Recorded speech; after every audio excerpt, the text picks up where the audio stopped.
Con una trama simple donde dos científicos descubren que un cometa del tamaño del Monte Everest colisionará con la Tierra dentro de 6 meses, se convierte en toda una proeza conseguir que alguien haga algo al respecto, e incluso que la población pueda siquiera creerlo. No. A través de ridiculizar todo tipo de ideología, figuras de poder, a los medios de comunicación y por supuesto las redes sociales, No mires arriba nos confronta a observarnos a nosotros mismos y lo que estamos haciendo con nuestra existencia. Pues al parecer ya no nos sorprende ni nos importa nada en absoluto, y nos dejamos llevar por las corrientes de información verdaderas o falsas que consumimos afanosamente. ¿Qué es lo que hay que hacer para que el mundo mire hacia arriba? Sobre esto hablaremos con la doctora Nieves Sanz Mulas. Bienvenidas, bienvenidos a una emisión más de Cultura del Derecho. Mi nombre es Diego Guerrero y el día de hoy vamos a hablar de una película que nos lleva a la reflexión o nos debería llevar a la reflexión de lo que estamos haciendo. Nos va a llevar a hablar sobre el cambio climático, qué es el ecocidio, qué es la justicia ambiental. Para saber de este tema, el día de hoy me acompaña la doctora Nieves Sanz, profesora de la Universidad de Salamanca, para hablar de esta película No miren arriba. Doctora, bienvenida a Cultura del Derecho. Muchas gracias, Diego. Sobre todo amigos, ¿verdad? Amigos. Y venir a la Universidad Autónoma de México siempre es un placer. Es mi segunda casa, así que feliz. Gracias por la invitación. Has elegido una película que nos mueve muchas emociones, que es esta película de No miren arriba. Platícanos, ¿por qué elegiste esta película y hacia dónde nos lleva? Yo en los últimos tiempos, junto a mi grupo de investigación, trabajamos sobre justicia climática. Entonces elegí esa película por llamar la atención de la necesidad de que no obviemos lo que dice la ciencia. La ciencia nos advierte sobre los peligros que se nos avecinan y tenemos la mala costumbre de no hacer caso, llevándonos por intereses económicos o políticos que van en otra dirección. Entonces, aunque realmente No mires hacia arriba no habla del cambio climático, sí que habla de la importancia de escuchar a la ciencia para prevenirnos frente a lo que se nos cae, y buscaba la relación con los riesgos del cambio climático y cómo nos va a afectar a nuestras vidas, y nos está afectando ya de una manera importante, y eso, la importancia de hablar sobre ello, de sensibilizar, de capacitar y de que cada uno de nosotros a pequeña escala hagamos algo para que esto vaya un poquito mejor. Ahora, en la actualidad, bueno, la pandemia nos debió llevar a eso, ¿no? A entender la importancia de proteger el tema ambiental, de escuchar a la ciencia, porque parecería que todo lo que vivimos fue una película de ciencia ficción. Y de pronto, cuando se lleva a la vida real, nos muestra que a veces la realidad empieza a superar a la ficción. ¿Y qué debimos haber hecho esta figura del suicidio ambiental que estamos viviendo y qué se debió haber hecho anteriormente? Yo era tan ingenua como otros muchos pensando que nos iba a hacer cambiar la mentalidad, esa terrible desgracia que sufrimos unos y otros en mayor medida, que se cobró vidas de personas muy queridas y que desde luego a los que nos afectó directamente no lo vamos a olvidar nunca, y pensábamos que eso nos iba a hacer cambiar nuestro modus vivendi, pero la verdad es que no.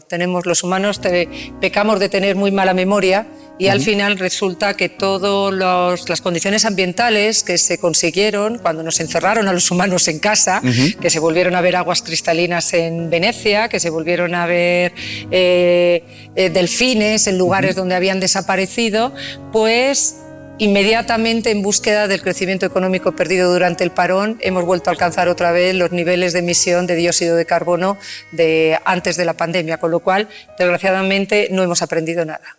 Esto nos muestra la película cuando empiezan a escucharse y en las noticias lo que genera un tema primordial es el tema de los chismes, los chismes del aspecto artístico, o si una pareja termina con otra, o los temas políticos. Pareciera que esto llama más la atención que frente a la realidad que estamos viviendo. ¿Esto es una ficción o realmente sucede en nuestra vida? Sucede, claro. Pensar que los defensores del medio ambiente, los ecologistas, tienen que utilizar hechos como tener que manchar con sopa de tomate pinturas de mucha relevancia para que la gente preste atención. Pero ¿para qué sirven las obras de arte si llega un momento en que no vamos a tener planeta? Claro. Con lo cual, sí, importa muchísimo más los líos amorosos de los famosos de turno que las amenazas reales que estamos viviendo en relación a lo que ahora estamos ocupando el planeta, pero sobre todo el planeta que estamos dejando a nuestros hijos y a los que nos suceden.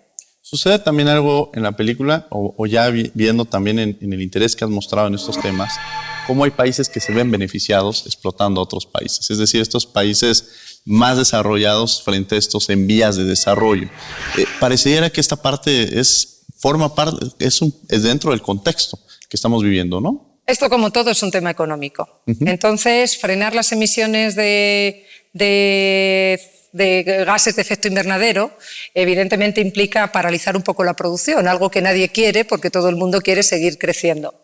Nos encanta a los países, y ya no meto a Latinoamérica porque creo que sois más víctimas que responsables, por lo menos históricamente hasta ahora. Estoy hablando de los países como puede ser Estados Unidos o como puede ser Europa, que hemos ocupado toda la capacidad que tiene la atmósfera de absorber gases de efecto invernadero, y que ahora os pedimos a los países en desarrollo el que frenéis vuestra propia producción en pos de el beneficio de todo el ecosistema. Entonces sí que hay una injusticia tremenda, una injusticia ecológica entre los países del norte global y los del sur global, porque los del norte global hemos crecido a costa de los recursos y de las materias primas de los países del sur, a los que ahora estamos pidiendo un sacrificio para alcanzar unas condiciones ambientales. Es como decir que los únicos que nos podemos permitir el lujo de ser verdes somos el norte global. Los del sur global es demasiado pobre para permitirse ser verde, y tenemos un discurso hipócrita que anunciamos la necesidad de hacer algo mientras seguimos esquilmando todos vuestros recursos, todas vuestras materias primas. Entonces, claro que hay una diferencia enorme y una injusticia tremenda. Y pudiéramos de alguna manera esta parte de, si, como lo mencionas, es incompatible este tema de sostenibilidad ambiental frente al crecimiento económico, son dos conceptos diferentes, podríamos cohabitar en uno con el otro. De hecho, la combinación de desarrollo sostenible es difícilmente combinable, porque es muy difícil seguir desarrollándonos si no es con el modelo de producción que tenemos desde la revolución industrial. Entonces es absolutamente complejo. Lo que está claro, y eso la importancia de los científicos, es que mientras los humanos tenemos necesidades inagotables, el planeta tiene recursos limitados. Y lo cierto es que a nuestro actual nivel de consumo necesitaríamos 5 planetas, sobre todo cuando países en desarrollo que ahora están creciendo de una manera tremenda, como puede ser la India o como puede ser China, vayan queriendo un nivel de vida como el que nosotros tenemos el privilegio de disfrutar desde hace mucho tiempo. Entonces, claro, esto es sostenible mientras solo accedamos a un nivel de consumo alto a algunos países en sacrificio de otros muchos, pero cuando esos países que tienen una población enorme, que estamos hablando de 1.200 millones de personas, en China 1.200 o más millones de personas en la India, que ellos también quieran vivir y consumir lo que tú y yo consumimos, evidentemente no tenemos capacidad, no hay capacidad en el planeta para poder hacerlo, y están en su derecho. Por eso es muy demagogo, irónico e hipócrita pedirles un sacrificio en relación con un mundo de mierda, disculpar la expresión, que les hemos claro. provocado nosotros mismos. Ahora hay temas de alguna manera como en México, pensando si tenemos un problema de trata de personas o desaparición forzada, podríamos establecer una normatividad que garantizara la protección en México. Pero de pronto el tema ambiental es las afectaciones que tenemos en un país como México, pues afectan a los demás países, o lo que hacen Estados Unidos. Es decir, no hay como una barrera que digamos, bueno, es una burbuja en la cual todas las afectaciones que hace Estados Unidos es exclusivamente para ellos, sino se vuelve un tema de preocupación internacional. ¿Qué se está haciendo en el ámbito internacional para proteger de alguna manera el sistema ambiental? Es que, curiosamente, los que más están sufriendo los efectos del cambio climático son los que menos han contribuido a él. Estamos hablando de que el cambio climático, sobre todo, produce la elevación del nivel del mar, que está haciendo desaparecer islas habitadas por personas, por indígenas, que poco han tenido que ver con esta situación. Yo estuve en Panamá hace apenas 15 días y hablando con una comunidad indígena me estaban advirtiendo que van a desaparecer 2 islas completas de Panamá como consecuencia de la subida del nivel del mar, y esto lleva a los problemas de adaptación, incluso de reubicación, por no decir de la pérdida de la diversidad cultural, cuando tú pretendes que alguien que ha nacido y se ha criado con un determinado modus vivendi de repente tenga que meterse y vivir en otra zona que nada tiene que ver con su cultura. Entonces, ¿qué se está haciendo a nivel mundial? Bueno, a nivel mundial ahora empieza a manejarse el tema de justicia climática, entendiendo cómo todos tenemos que trabajar juntos, pero hay que reconocer que el esfuerzo tiene que ser mayor por parte de aquellos países que han contribuido más a esta situación caótica. ¿Qué hay? Bueno, pues tenemos para empezar la famosa Agenda 2030 de Desarrollo Sostenible del año 2015, que habla de la necesidad de la sostenibilidad ambiental para que todos los demás objetivos sean posibles. Si tú quieres hambre cero, si tú quieres el fin de la pobreza, si tú quieres una justicia, instituciones sólidas, necesariamente todo eso parte de una sostenibilidad ambiental, cosa que es un grave problema. Concretamente tenemos el Acuerdo de París, también del año 2015, que limita o pretende limitar que el incremento de la temperatura no pase de 1,5 grados. Creo que lo estamos pasando y mucho. Y luego hay acuerdos nacionales en que cada país tiene que enseñar su estrategia para ver qué está haciendo para que eso sea posible. Pero ¿qué ocurre con este tipo de leyes? Que son soft law. O sea, son recomendaciones, pero no tienen capacidad ejecutiva. Es decir, no hay ningún órgano internacional que diga, tú no has cumplido, tú vas a responder. Entonces, al final es una cuestión nacional en que está supeditada necesariamente a sus intereses económicos y a su modo egoísta de ver el mundo y cómo hay que cubrir las necesidades de sus ciudadanos. No hemos avanzado mucho. Hace falta una Corte Penal Internacional del Medio Ambiente. Seguro que me ibas a preguntar por el delito de ecocidio. Sí, pero eso te lo quiero preguntar precisamente. Vamos a tener que ir a un corte, pero regresamos. No se vayan, estamos en Cultura al Derecho.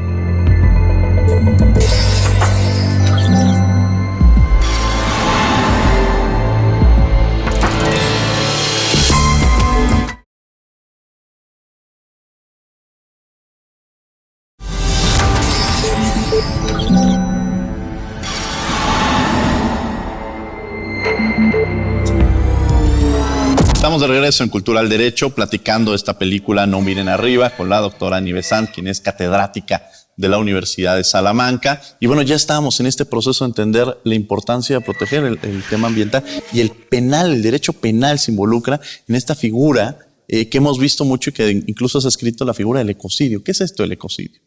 Curiosamente, yo como penalista creo poco en el derecho penal y de hecho mis clases casi siempre vamos a buscar soluciones que no tengan que acudir al derecho penal, porque el derecho penal desgraciadamente no es la fórmula mágica que soluciona todos los problemas del mundo. No tenemos esa capacidad.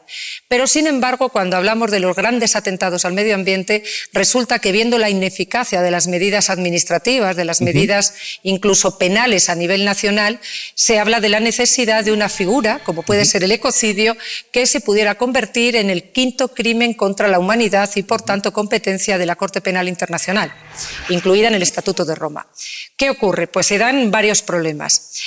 Para empezar, el Estatuto de Roma solo prevé la responsabilidad de las personas físicas, es decir, dejaría fuera de responsabilidad a las empresas y a los estados, que obviamente son los que están detrás de los grandes atentados contra el medio ambiente.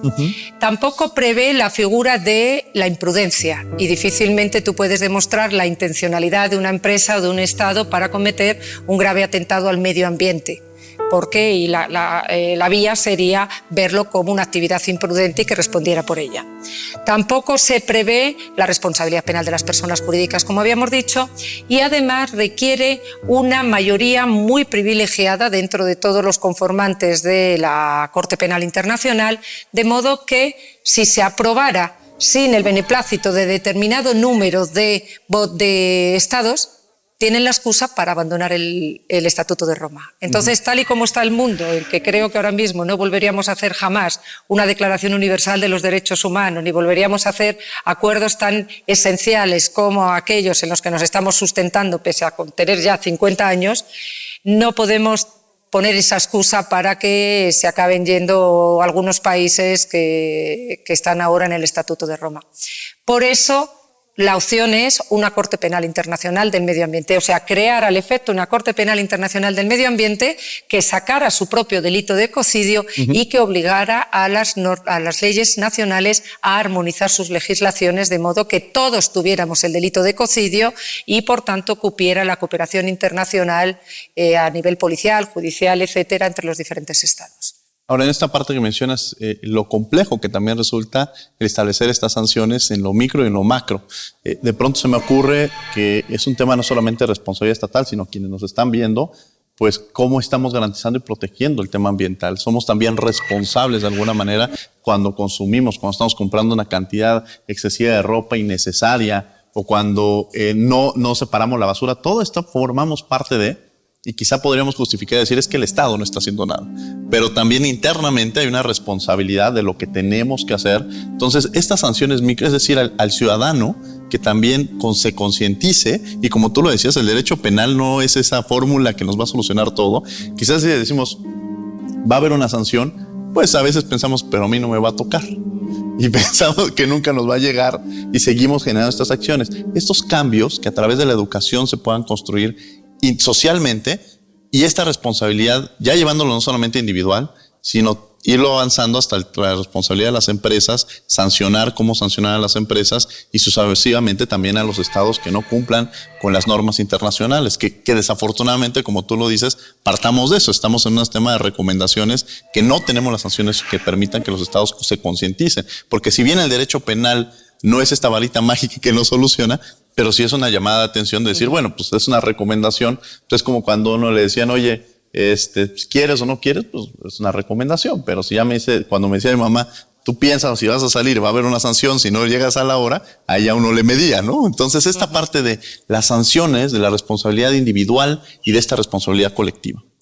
A ver, la responsabilidad, por supuesto, si hablamos de medidas contra el cambio climático, debemos hablar de la responsabilidad de los carbon majors, de los grandes productores de gases de efecto invernadero, pero lo tenemos que hacer con esa conciencia internacional que tú me decías antes, porque lo cierto es que ellos, de cara a sus propios nacionales, son muy ecologistas o muy verdes, y sin embargo llevan sus empresas y sus manufacturas a aquellos países que por una debilidad económica se tienen que comer todos nuestros residuos tóxicos, claro, y tienen que ver cómo depredamos absolutamente todas sus materias. Es la política del not in my backyard, no en mi patio trasero. O sea, oiga, si usted no quiere sus residuos tóxicos en su país, no me los traiga al mío, aprovechándose de mi debilidad económica, porque yo tengo que seguir comiendo. Por tanto, es importante esa estrategia internacional en que no nos aprovechemos de la debilidad de los países que ya son vulnerables a sí mismos, para que ellos tengan encima el coste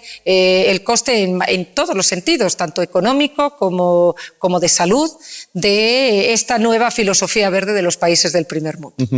Bueno, ¿qué se puede hacer? Nosotros como ciudadanos tenemos mucho que hacer. ¿Recordáis toda la estrategia que hubo en contra del aceite de palma? Cómo inmediatamente los consumidores dejamos de consumir aquellos productos, no sé si era la nocilla o era la Nutella que tenía aceite de palma, y todo el mundo dejó de consumirla porque hubo una política que dejó claro que se estaban quemando muchos bosques para producir aceite de palma. Nosotros tenemos mucho que decir, porque las empresas lo que hacen es producir aquellos productos que nosotros compramos. Claro. Entonces, tenemos que aprender a ser sostenibles. No necesitamos consumir tanto, no necesitamos comprar tanto, no necesitamos, en fin, que mientras nosotros compremos, las empresas van a seguir produciendo, y si claro, para eso tienen que comerse las materias primas de México, de la Amazonia, da igual, lo van a seguir haciendo porque ellos solo ven el signo del dólar o del euro.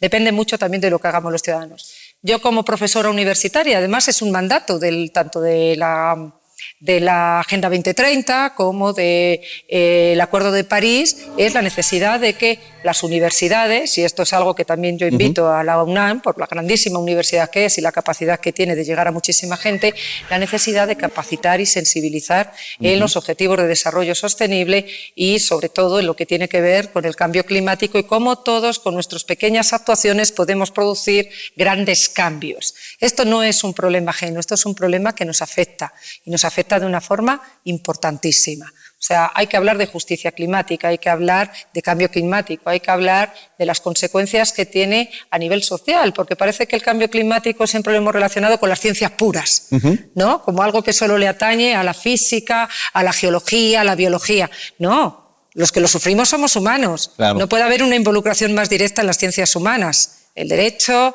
la sociología, la psicología, en definitiva, somos seres humanos los que nos estamos viendo obligados a dejar nuestros hogares porque se nos está comiendo el agua, porque se nos están salinizando los acuíferos, porque se están secando las tierras y por tanto no podemos seguir produciendo aquello que consumimos, y los que nos tenemos que trasladar, por ejemplo, La mayor motivo de traslado de todas las poblaciones centroamericanas hacia el norte, hacia Estados Unidos, es el corredor seco, la incapacidad de seguir produciendo cereales suficientes para dar de comer a su población. Así que es mucho lo que tenemos que hacer. Mucho lo que tenemos que hacer. No se vaya, vamos a un corte, regresamos, estamos en Cultura del Derecho para estar en nuestro último bloque.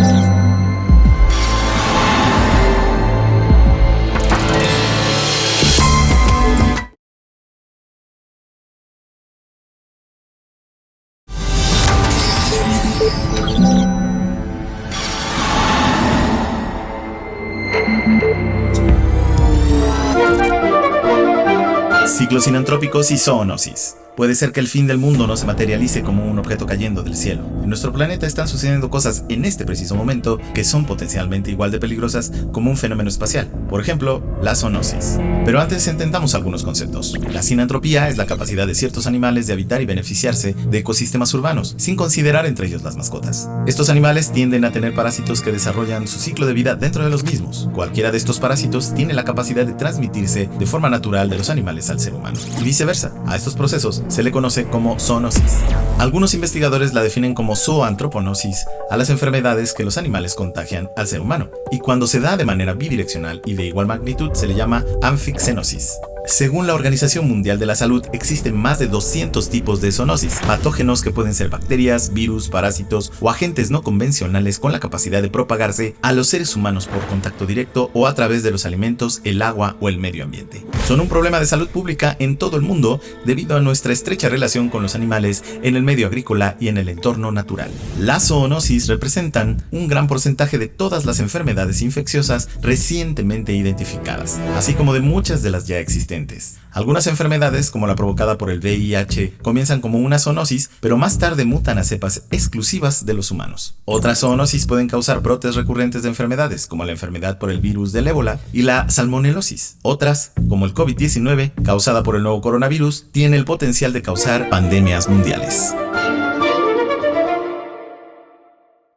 Estamos de regreso en Cultura del Derecho, platicando de esta película No miren arriba con la doctora Nieves Sáenz, catedrática, profesora de la Universidad de Salamanca, y ya nos has movido, reflexionado, sensibilizado en este tema. Incluso en el corte decíamos que muchas veces ya las estaciones del año ya no las tenemos claras y han estado potencializadas. Cuando uno dice, bueno, quiero ir a España en el próximo verano, lo piensa por los calores que tuvieron, el clima que tuvieron este año, y el próximo seguramente será parecido porque no parece que es un tema de conciencia.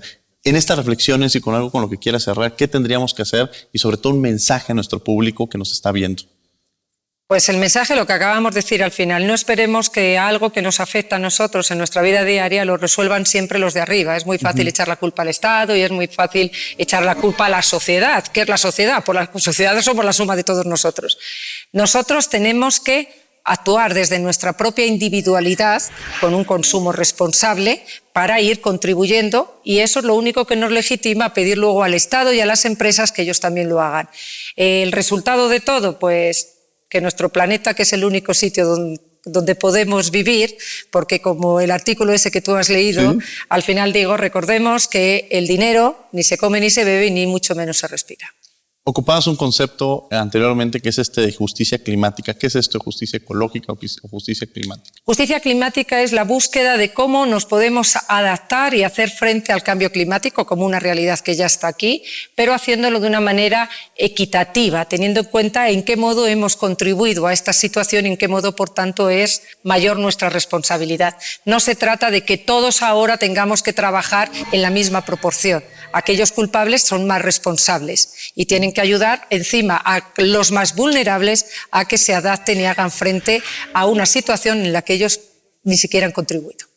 La enorme responsabilidad del cambio que tenemos todas y todos los que estamos aquí, y que en la medida en que generemos este cambio podremos garantizar un futuro mucho mejor del que tenemos ahorita, y que lamentablemente pensamos muchos que este tema de la pandemia que vivimos nos iba a concientizar, y desafortunadamente regresamos a una realidad.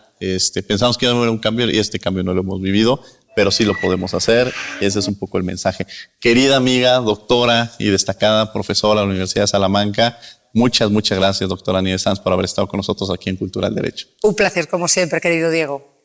Muchas gracias. Y muchas gracias a ustedes por haber estado con nosotros. Los martes también estamos en Radio UNAM, en 96.1 FM en Derecho a Debate. Pero por lo pronto, que tengan buen día.